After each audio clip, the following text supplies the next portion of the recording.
The Halloween Mask, a horror tale.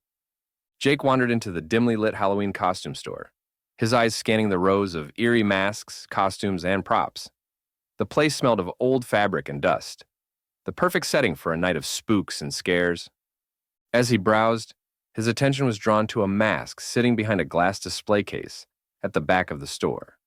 Its twisted features resembling a grinning skull seemed almost alive, staring right at him through hollow, dark eyes. Intrigued, Jake leaned closer, captivated by the mask's sinister design. "This is it," Jake muttered to himself. "This is the perfect mask." He quickly turned to the store owner, Mr. Wallace, who stood behind the counter. The old man had a grizzled appearance, his face etched with age and a permanent scowl. "How much for the mask in the case?" Jake asked, pointing to it. Mr. Wallace's expression darkened, and he shook his head sternly.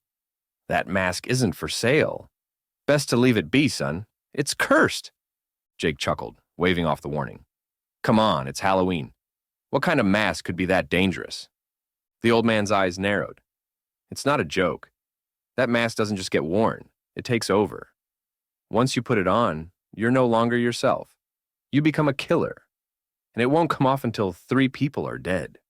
Jake laughed again, thinking the old man was just trying to mess with him. But as Mr. Wallace walked away to the back of the store, Jake's curiosity got the better of him. He glanced around, making sure no one was watching. Quickly, he opened the glass case, snatched the mask, and slipped it into his coat before darting out the door. Behind him, Mr. Wallace shouted, "You've doomed yourself, fool!" Back at his apartment, Jake chuckled at how easily he had gotten away with the mask.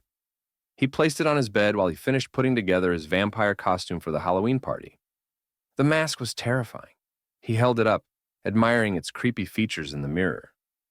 "This is going to scare everyone," he said with a grin. Without hesitation, Jake slid the mask over his face. As soon as it settled, his entire body jerked violently, and a wave of dizziness overwhelmed him. His vision blurred, and before he knew what was happening, he collapsed to the floor, unconscious. When Jake awoke, he found himself standing in the middle of a crowded Halloween party. He blinked, confused, but before he could make sense of what had happened, his body began moving on its own. Panic surged through him. He wasn't in control anymore. His arms, legs, everything felt like they were being controlled by something else. His eyes locked onto his friend Lisa, who was laughing with a drink in hand. She spotted him and waved him over, flashing him a grin. "That mask is creepy as hell, Jake. Where did you find that?" Jake wanted to warn her, but his mouth didn't move. His body stepped forward without his command, and before he knew it, his hand reached for a knife from the party table. "Jake?" Lisa said, her smile faltering as she noticed his strange behavior. In an instant, his hand lashed out, plunging the knife into her chest. The sound of the party drowned out her scream as she crumpled to the floor, blood spreading across her costume. Jake's mind screamed in horror, but his body showed no mercy. It cleaned the blade on his sleeve and moved away, leaving Lisa's lifeless body behind. Inside his own mind, Jake was terrified.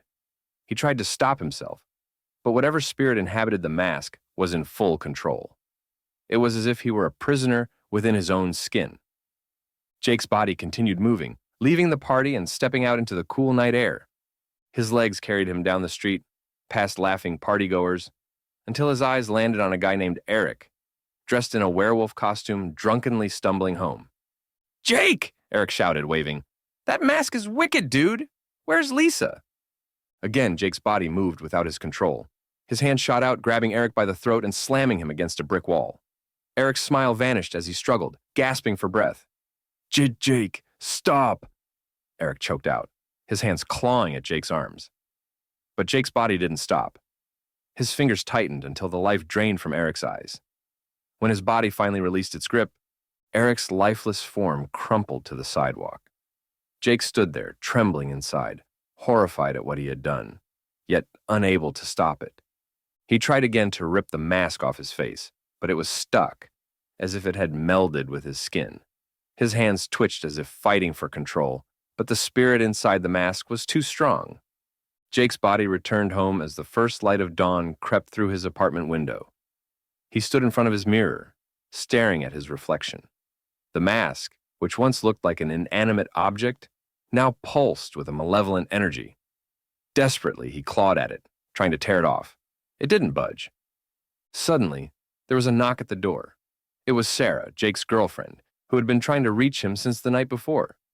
"Jake, are you in there? What's going on?" she called, her voice full of concern. Inside his mind, Jake screamed at her to leave, but his body had other plans. It opened the door, revealing Sarah standing there, looking worried. "Jake, what's wrong with you? You look pale," she said, stepping inside. Before she could react, Jake's hands shot out, stabbing her. Sarah struggled, tears streaming down her face. "No!" Jake screamed in his mind, fighting with everything he had to stop the mask's control. But it was too late. In moments, Sarah's body went limp, and she collapsed to the floor beside him. Jake staggered back, horrified at the blood on his hands. But just as he thought it was finally over, a slow clap echoed through the room. Out of the shadows stepped Mr. Wallace, the store owner, a wicked grin spreading across his face. "I told you, boy, that mask is cursed," Mr. Wallace said with a low chuckle. "But what I didn't tell you is that once you've worn it, it can't be returned." Jake's eyes widened in terror. "What do you mean?" Mr. Wallace stepped closer, his voice dark and menacing. "You've killed 3, yes, but now the mask is yours. You won't ever be free of it."